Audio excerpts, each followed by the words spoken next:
महात्मा बुद्ध की धरा बिहार से भारतीय प्रधानमंत्री नरेंद्र मोदी जी ने देश और दुनिया को संबोधित करते हुए यह स्पष्ट कर दिया कि पहलगांव के गुनहगार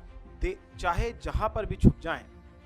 दुनिया के किसी भी कोने में छुप जाएं, भारत न सिर्फ उन्हें ट्रेस करेगा बल्कि उन्हें एक ऐसी सजा देगा जो उनकी कल्पना से भी परे हो।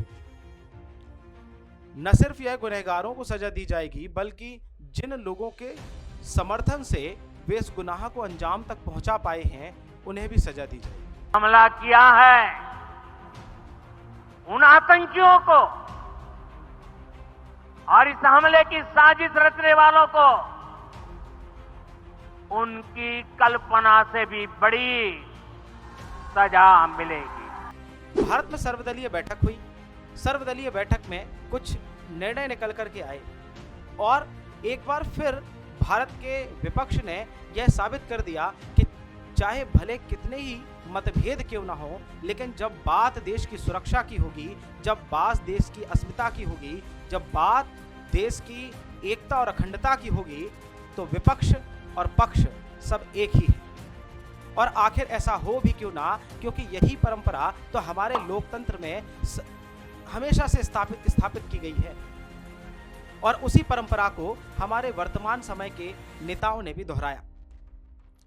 यह जो सर्वदलीय बैठक हुई इसमें कुछ निर्णय भी हुए, कुछ ऐसे प्रतिबंध भी निकल करके आए जिससे पाकिस्तान बौखला गया और बौखला करके उसने भी कुछ ना कुछ ऐसी ही बैठक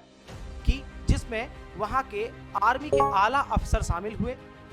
और पाकिस्तान की राजनीतिक पार्टियां शामिल हुई। इसके बाद जो निर्णय निकल करके सामने आए वो निर्णय हूबहू भारत की ही नकल थे, यानी भारत ने जिस तरीके के निर्णय लिए थे वैसे ही निर्णय कुछ पाकिस्तान ने भी लिए। मसलन जैसे भारतीय नागरिकों को वापस बुला लेना, पाकिस्तानी राजनयिकों की संख्या को कम कर देना, ऐसे ही कुछ निर्णय पाकिस्तान से भी लिए गए। भारत की तरफ से एक महत्वपूर्ण निर्णय ये लिया गया था कि भारत सिंधु जल समझौते को रद्द कर देगा।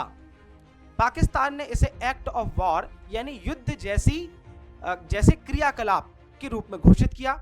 और साथ ही साथ एक गीदड़ भभकी भी दे दी कि हम शिमला समझौते को रद्द कर देंगे। यहां पर हमें यह बात समझने वाली होगी कि शिमला समझौते को रद्द करने के क्या मायने होंगे।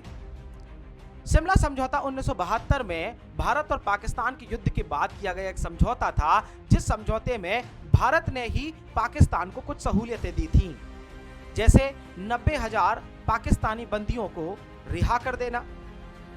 इसके अतिरिक्त एक सहूलियत ये भी थी कि हमने पाकिस्तान का बहुत सारा क्षेत्र जो अपने कब्जे में कर लिया था वह पाकिस्तान को वापस कर दिया और पाकिस्तान ने जो भारत का क्षेत्र कब्जे में कर लिया था उस कब्जे वाले पीओके वाले क्षेत्र को हमने लाइन ऑफ कंट्रोल यानी LOC घोषित कर दिया।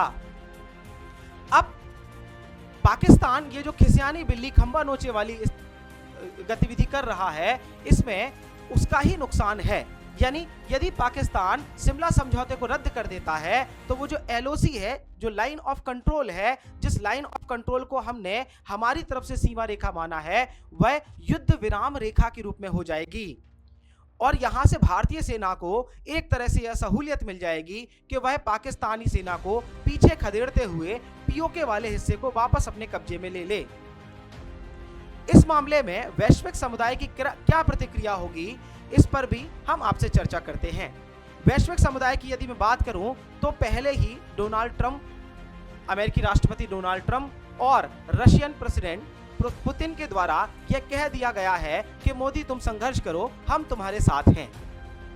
चाइना के मामले में भी मैं अगर आपसे बात करूं तो चाइना इसमें न्यूट्रल रहने के लिए बाध्य हो जाएगा, क्योंकि अभी वर्तमान परिदृश्य जो चाइना के लिए चल रहा है उसमें वह अमेरिका से पहले ही ट्रेड वॉर जैसी गतिविधियों में संलिप्त है। अब अगर भारत के साथ में भी वह बैर ले लेता है तो ये उसके लिए अपने पांव पर कुल्हाड़ी मारने वाली बात हो जाएगी, क्योंकि पाकिस्तान में चाइना का भले ही कुछ